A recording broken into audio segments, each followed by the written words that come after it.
Bonjour à tous, j'espère que ça va. Je vais laisser la sœur Aurélie faire son témoignage et vous parler un peu d'elle. À toi l'honneur. Bonjour à tous, je m'appelle Aurélie. Je dois dire quoi? Mon âge Non, Ok. pas forcément, mais j'aurais bien voulu que tu puisses nous parler un peu de ton parcours, de comment tu es arrivé à Christ, comment tu as donné ta vie à Christ. Et d'abord, voilà, on va commencer par là déjà.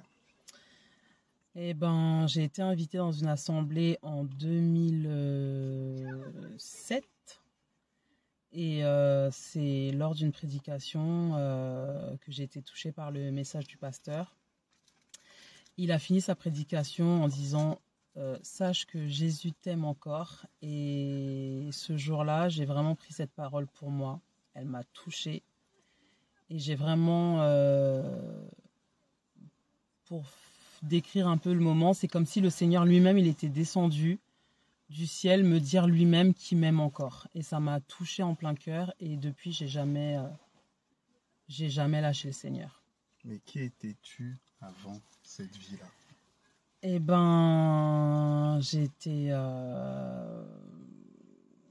J'étais dans le monde, hein, comme on peut dire. J'avais entendu parler du Seigneur de façon brève, mais j'étais, on va dire, dans la religion catholique. D'accord. Et j'avais pas vraiment expérimenté le Seigneur. En tout cas, j'avais jamais eu ce genre d'expérience de sentir qu'une simple parole pouvait toucher le cœur de façon aussi concrète, on va dire. Donc voilà, j'avais la foi, je savais qu'il y avait un Dieu qui existe, mais maintenant je vivais ma vie sans tenir compte de tout ce qu'il attend de nous en fait. Tu pratiquais la religion catholique? Je l'ai pratiqué. Le dimanche, tu allais à la messe, tout ça? J'y allais plus jeune, puisque j'étais au catéchisme. D'accord. Et puis après, en étant jeune adulte, j'ai laissé... j'y allais plus du tout. Je me préoccupais plus de ça. D'accord. Je vivais ma vie. Et depuis maintenant, depuis que tu as connu le Seigneur dans ton parcours, qu'est-ce qui s'est passé? Depuis 2000, tu as dit 2007, hein? 2007. Depuis 2007. Donc qu'est-ce qui du s'est coup, passé? j'ai pris le baptême, j'ai continué à fréquenter cette assemblée pendant quelques temps et j'ai décidé de me faire baptiser en 2008. Ouais.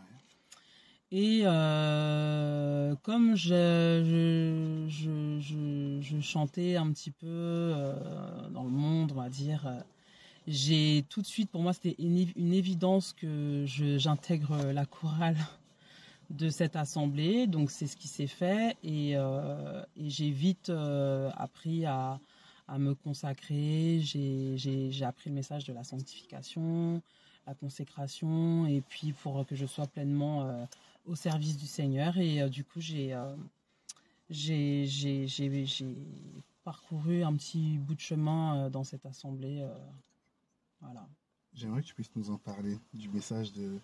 Justement, ce message-là, ce que tu as appris, la sanctification, la consécration, c'était quoi finalement dans ta vie, ou je ne sais pas si c'est présent, c'est toujours actuel, pas de chantre ou d'ancienne chantre, c'était quoi finalement pour toi quand tu étais dedans, c'est cette vie-là de sanctification, de consécration, parce que pour beaucoup c'est un gros mot.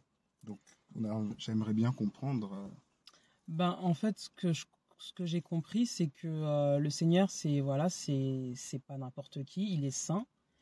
Et ce que j'ai compris, c'est que on ne sert pas le Seigneur pour servir le Seigneur, on sert le Seigneur pour qu'il y ait un impact, pour que les âmes soient touchées et pour qu'elles viennent à lui et pour qu'elles reçoivent ce message d'amour. Parce que moi, c'est comme ça qu'il m'a touchée. Il m'a touchée en me disant qu'il m'aime. Okay. Et cet amour qui m'a témoigné m'a consolé, m'a donné de l'espérance.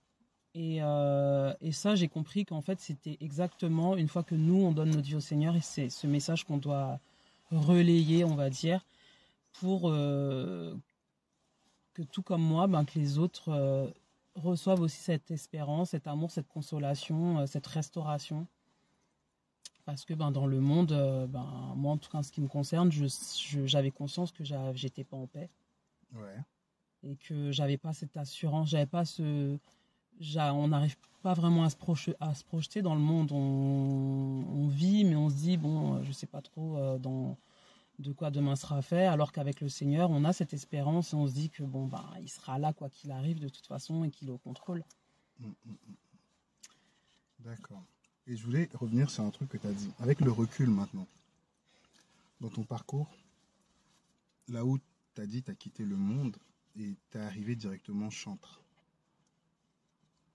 Est-ce qu'aujourd'hui tu ferais la même chose ou tu conseillerais la même chose à quelqu'un ou tu penses que tu as été trop vite mis au devant de la scène? T'étais là sur le podium, le pupitre, je sais plus comment on dit. La chair. La chair, voilà. J'ai tout sorti.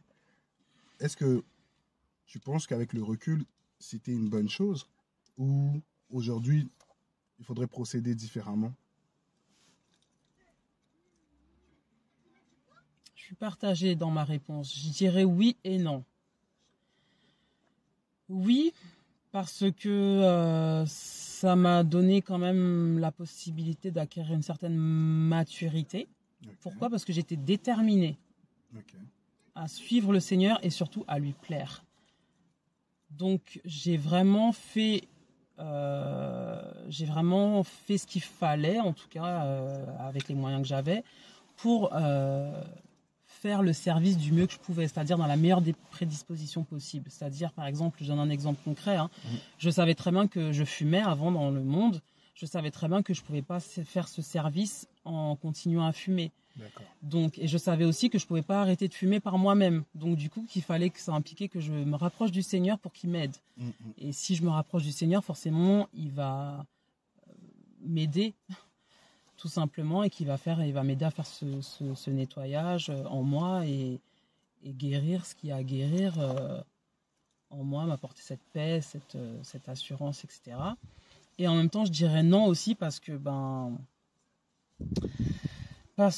ça nous confronte aussi à certaines réalités, c'est-à-dire déjà l'exposition, et puis on n'a pas conscience, je pense, de tout ce que ça entraîne sur le plan, sur la responsabilité en fait qu'on a concrètement dans le fait de conduire la louange, sur le plan spirituel.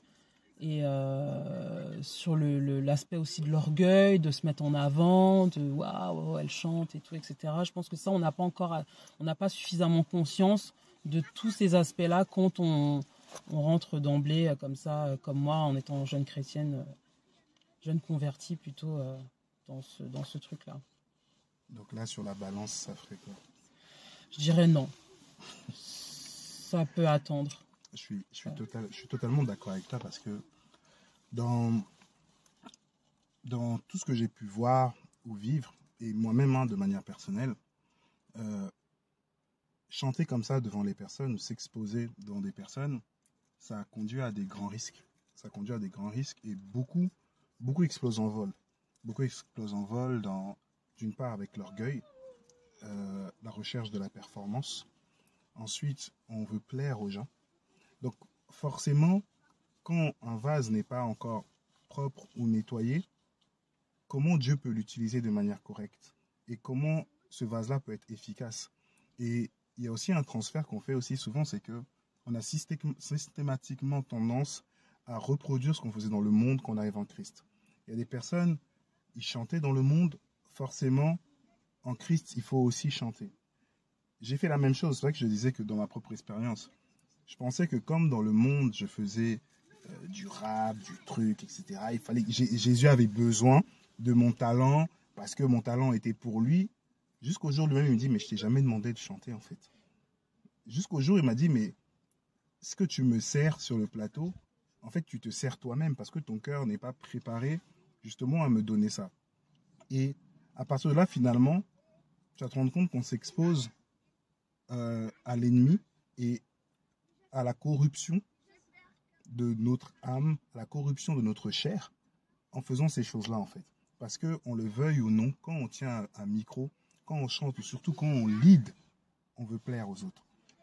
Et l'erreur, une fois quand le Seigneur il m'a corrigé, c'est que on me disait toujours, oui, c'est les chants qui doivent ramener la présence de Dieu. C'est vous qui portez la présence de Dieu. Donc on pensait qu'on était des êtres extraordinaires, porteurs de lumière. Jusqu'à un jour où le Seigneur il m'a dit, non, ma présence elle est là, c'est moi qui la manifeste ou pas, selon si le culte ou la réunion me plaît ou non.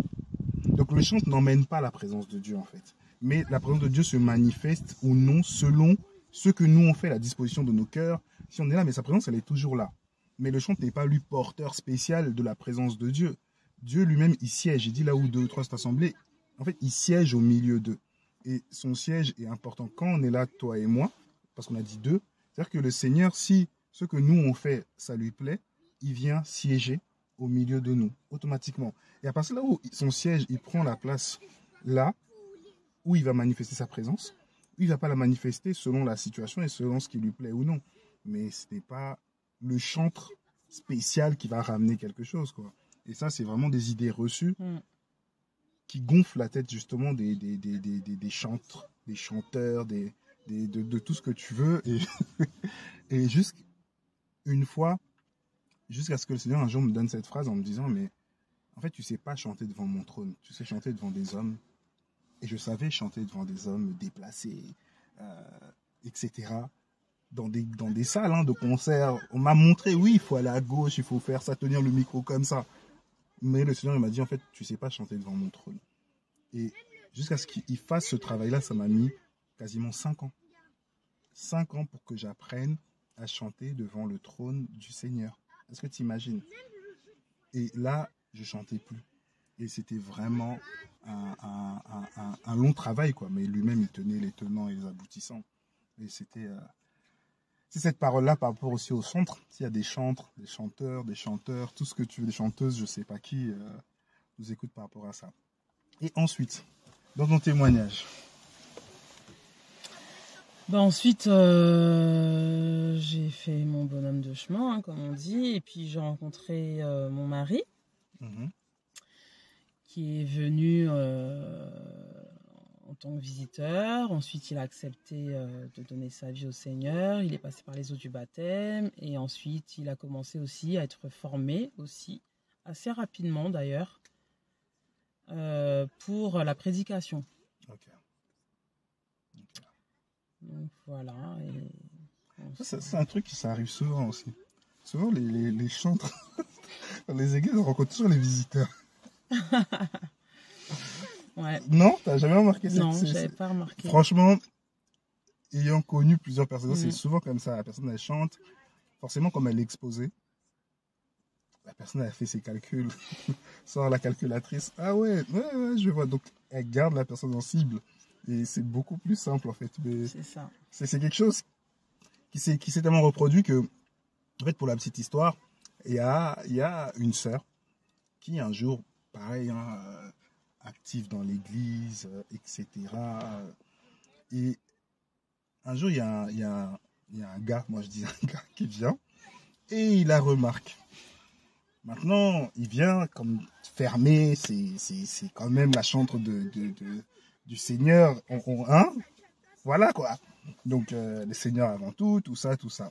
Maintenant le gars, j'ai jamais vu un gars aussi fort dans ma vie. Il nous a tous eu. En fait, comment il faisait? Il n'est pas allé vers elle. Nous, on était les gens qui étaient autour, on était jeunes et naïfs autour d'elle. Qu'est-ce qu'il fait? Il nous invitait au resto, il nous payait. Même un jour, je me souviens, j'avais ma voiture, m'a mis le plein d'essence. Il a touché mon cœur. Le plein, il dit non, c'est pour moi. J'ai dit non, lui, c'est un beau-frère. Lui, beau-frère direct. Donc, comme elle a vu que finalement, son entourage, tout le monde disait non, vraiment, le gars là. Vous l'avez validé en fait. C'est ça, mais sauf qu'on l'a validé avec la nourriture. Parce que finalement, lui, il nous a séduits par des choses en fait. Et donc le gars il commençait maintenant, il n'habitait pas en France, il venait, etc. Il achetait avec des grosses voitures. Il pouvait dire tiens on va en week-end, vendredi, samedi, comme ça. Mais en fait on a complètement oublié même la parole de Dieu. On va en week-end à New York. Imagine quelqu'un vient te chercher en disant ouais on part vendredi, on revient dimanche. New York, 3 jours. Non c'est pas possible. Mais donc ça veut dire que la sœur les pieds ils touchaient plus le sol. Parce que là, elle se dit, attends, je fais des séjours comme ça, on va me chercher dans des grosses voitures, etc. Nous, on est dans des HLM. C'était autre chose, quoi. Et ce gars-là, comme je lui ai toujours dit, il emmenait manger à la Tour Eiffel. Elle était contente, elle faisait les meilleures photos. Mais je dis, là où il l'a emmené, là, il a poussé là-bas. C'est là-bas, elle est tombée. Jusqu'à ce qu'elle découvre ce gars, justement, qui arrivait à ses fins avec la sœur. Parce que c'est l'objectif et qui avait cet objectif-là. Parce que, justement, je pense que par orgueil, il n'a pas supporté son... Comment dire ça? Qu'elle le recale ou qu'elle soit difficile. Donc lui, c'est comme si c'était un challenge pour lui, justement de la séduire, de la voir. Donc il devenait le gars parfait, justement pour arriver à ses fins.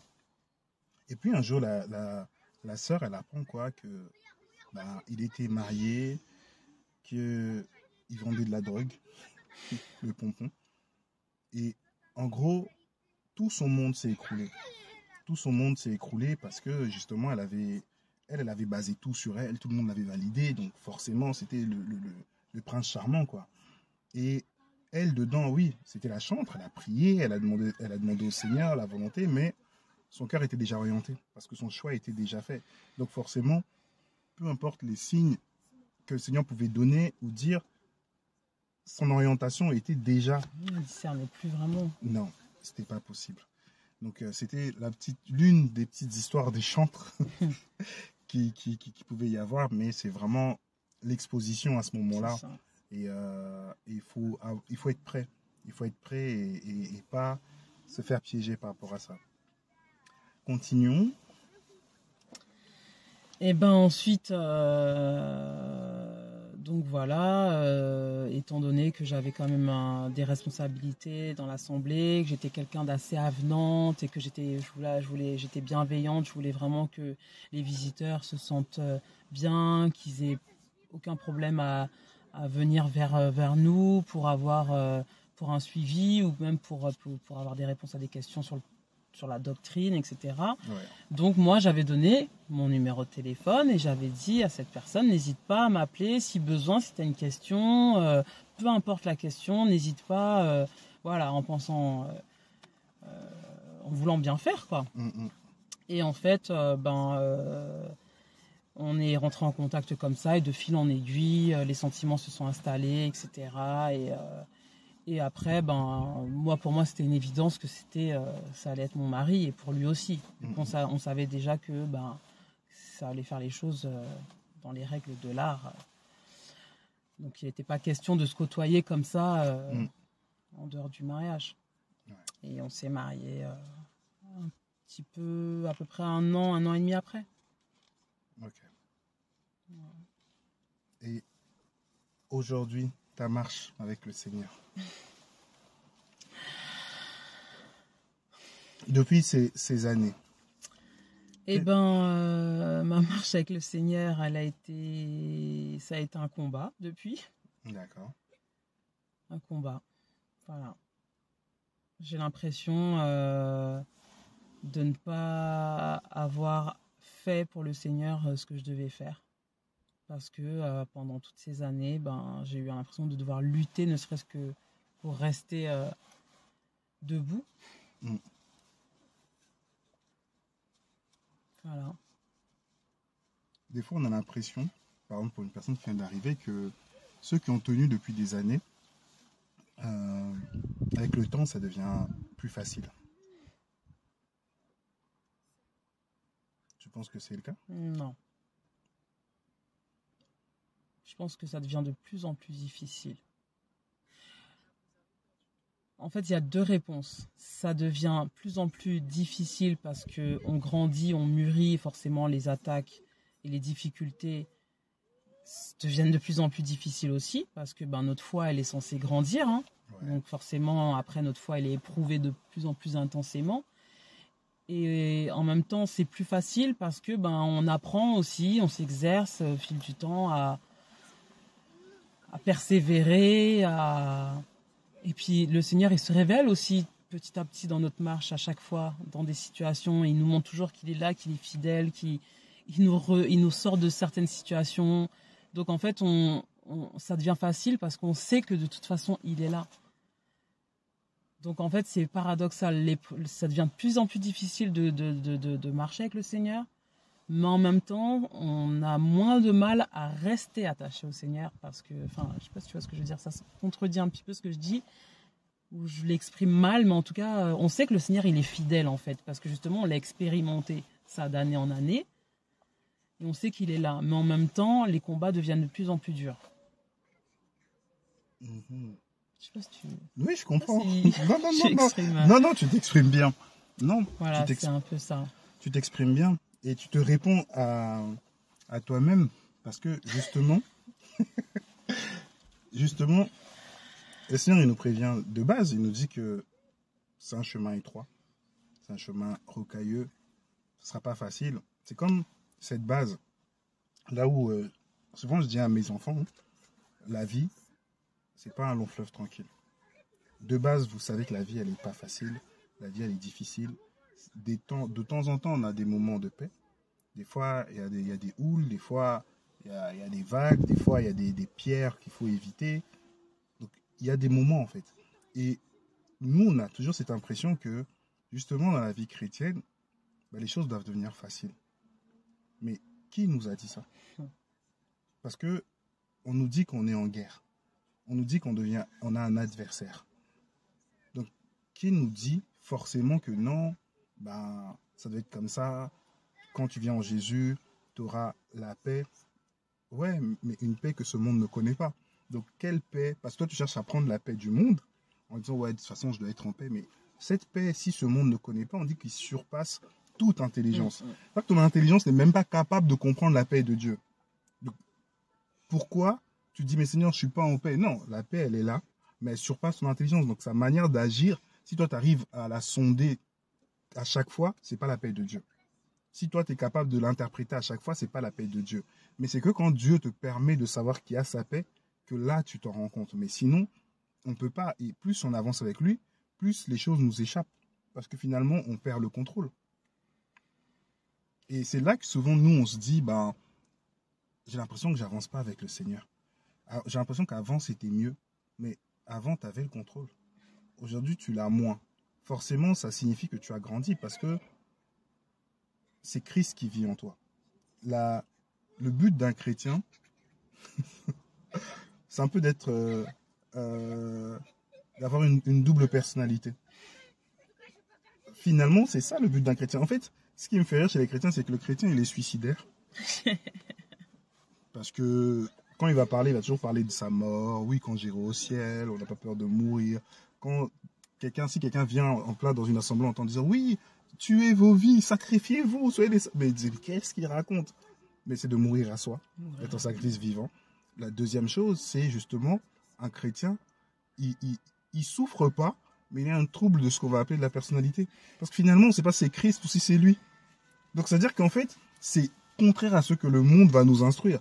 Parce que finalement, on est comme Paul. Ce n'est plus moi qui vis, c'est Christ qui vit en moi. Mais si quelqu'un va dire ça, on le met dans un hôpital psychiatrique tout de suite. Et justement, le chrétien, il va se sentir mal en se disant, mais je comprends pas, j'ai plus ce contrôle, j'ai l'impression que j'arrive plus, ce que je fais, il n'y a rien, je ne vois plus ce que je produis, mais parce que tu n'as plus le contrôle. Et c'est ce qui te ramène justement à tout ça, en fait. C'est pas la pensée que nous, on a. Et beaucoup se trompent justement par rapport à ça, en disant, non, le Seigneur, non, j'ai l'impression qu'il est loin. Mais un truc que j'ai remarqué, c'est que, comme tu l'as si bien dit, hein, tout ce que tu as appris, tu as vu aussi la fidélité du Seigneur. Finalement, tu dis, je suis sur une corde, je peux partir à gauche, à droite, mais le Seigneur, il me garde à chaque fois. Et ces choses, en fait, ont grandi en toi. Et tu vas te rendre compte, en fait, finalement, tu es devenue persévérante. Mais sans t'en rendre compte. Tu vas te rendre compte que tu as la force en toi. Même si des fois, tu dis, vas-y, j'ai plus envie de prier, j'arrive plus, mais tu vas quand même revenir. C'est-à-dire que tu n'es pas capable de claquer la porte et de dire, c'est bon, parce que tu sais que le lien avec le Seigneur est devenu indéfectible, quoi. Donc, je sais pas, qu'est-ce que tu en penses de ça? Si, c'est ça, tu l'as très bien dit. En fait, le lien, il se renforce. mais il se renforce, mais pas de la même manière. En fait, au départ, tu sais qu'il est là, on va dire, il te sauve de certaines situations, il te corrige, il te sauve, il te reprend comme un père. Et après, tu te rends compte au fil du temps que le lien, il se renforce, mais c'est plus pour les mêmes raisons. C'est parce que,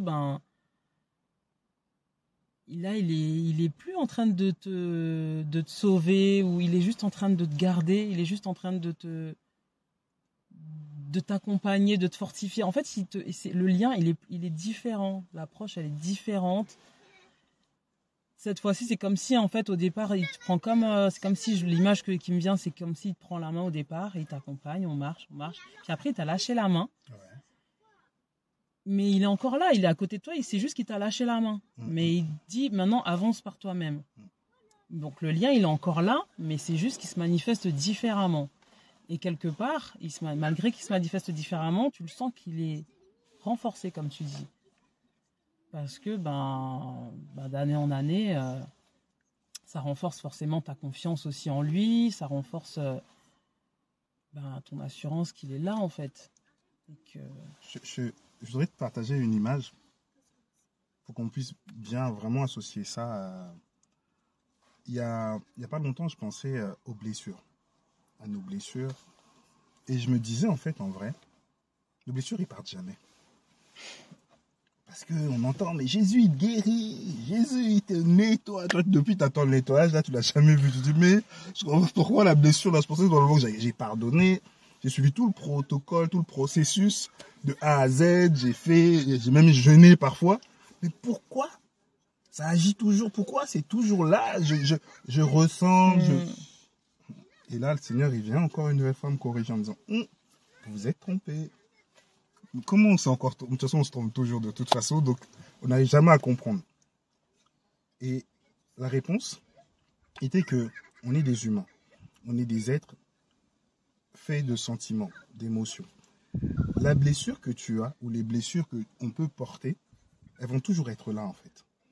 Mais la différence, c'est que quand on rentre justement dans ce processus-là de pardon, et là où on veut changer, la blessure n'aura plus d'influence sur nous.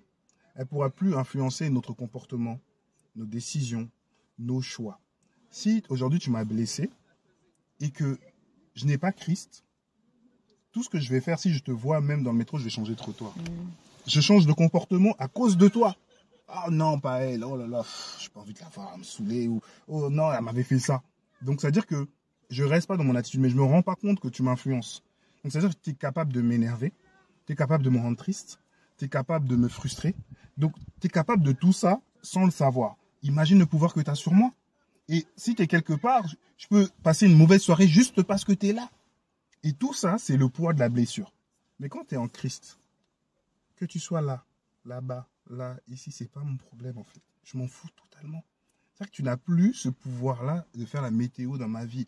C'est-à-dire que tu ne me fais pas changer d'environnement, tu ne me fais pas changer d'humeur, tu ne me fais pas changer de comportement. Il n'y a rien. Tu n'arrives plus à altérer quelque chose chez moi.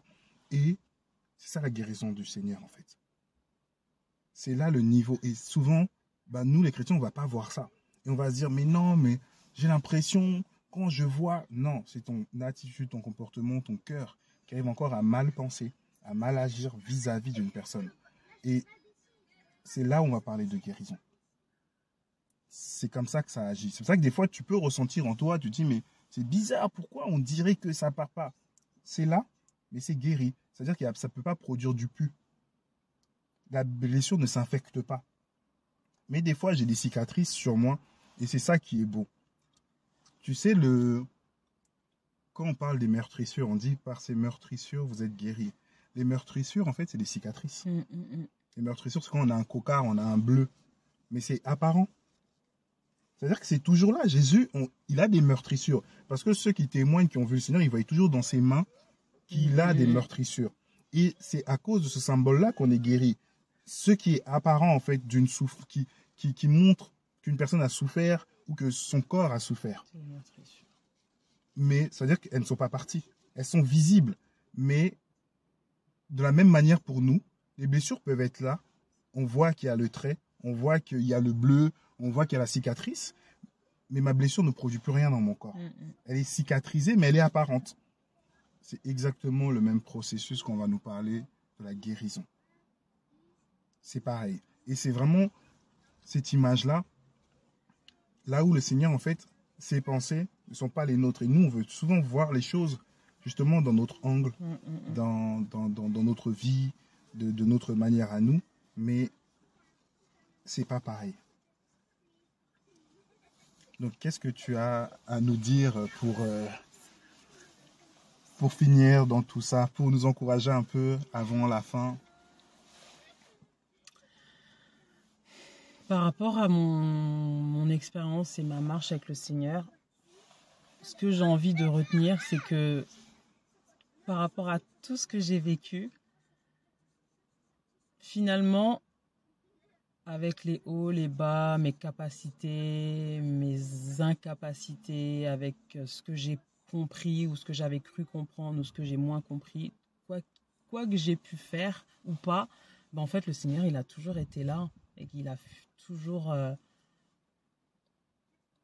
en fait, j'ai grandi de toute façon. Donc, ce que j'ai envie de dire, de retenir, c'est que si on a vraiment donné sa vie au Seigneur, si on a vraiment cru en lui, si on a vraiment décidé, fait le choix de le suivre, lui, de regarder à lui, faut continuer. Faut être simple. Il faut juste lui faire confiance et se laisser conduire et croire qu'il va tout simplement continuer ce qu'il a toujours fait, en fait, être là, faire les choses, nous faire grandir et après on comprendra parce qu'il fallait qu'on soit blessé, il fallait qu'on se rende compte de comment les blessures évoluent pour que tu en arrives à cette conclusion, tu vois. Donc il fallait bien qu'on passe. Donc en fait ça va continuer comme ça, on va comprendre plus tard pourquoi certaines choses, mais en tout cas ce qu'il faut retenir c'est qu'il est là quoi qu'il arrive et que si nous on le lâche pas, il nous lâche pas. Amen. Et voilà. Amen, amen, amen. Et en fait je parle pour moi là. Que le Seigneur soit béni en tout cas. Amen. Merci pour ton témoignage. Merci à toi. Je vous dis à la prochaine alors. Ciao.